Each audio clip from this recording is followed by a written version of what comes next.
Hi! 'దేవర' teaser వచ్చింది గదా! చూసినోళ్ళు ఎలా అనిపించిందో కామెంట్ సెక్షన్‌లో పెట్టండి. నాకైతే పర్లేదనిపించింది. బాగుంది. కొంచెం ఎక్కువ గ్రాఫిక్ యూజ్ చేసినట్టు కనిపించింది. రియల్ లొకేషన్ అయితే కాదు. మొత్తం గూడా టోటల్ అండ్ ఔట్ సెట్స్ గూడా ఎయలేదు. మొత్తం సీజీలోనే చేసినట్టు కనిపిస్తుంది నాకైతే క్లియర్‌గా.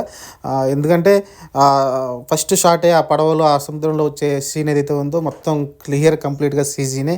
అలానే తారక్ కూడా పక్కన సముద్రం దగ్గర కూర్చొని అలల నుంచి నెత్తురు పడుతూ ఉంటే ఆడ కూర్చొని ఒక డైలాగ్ చెప్తూ ఉంటాడు. ఎక్స్ట్రార్డినరీ అనిపించింది. అక్కడ మనం చూస్తే సముద్రం ఎర్రగా మారిందంటే మరి ఎంత రక్తపాతం జరిగి ఉంటే ఆ సముద్రం అయి ఉంటుంది. ఆ డైలాగు కూడా తెలిసిందే కదా! డైలాగు ఇప్పుడున్న యాక్టర్స్‌లో డైలాగు పర్ఫెక్ట్‌గా చెప్పే యాక్టర్ ఎవరైనా ఉన్నారంటే ఇండియా వైడ్‌గా చూసుకున్నా కూడా తారక్ బెస్ట్ ఉంటాడు. ఎందుకంటే ఆయన డైలాగ్ డెలివరీ బాగుంటుంది.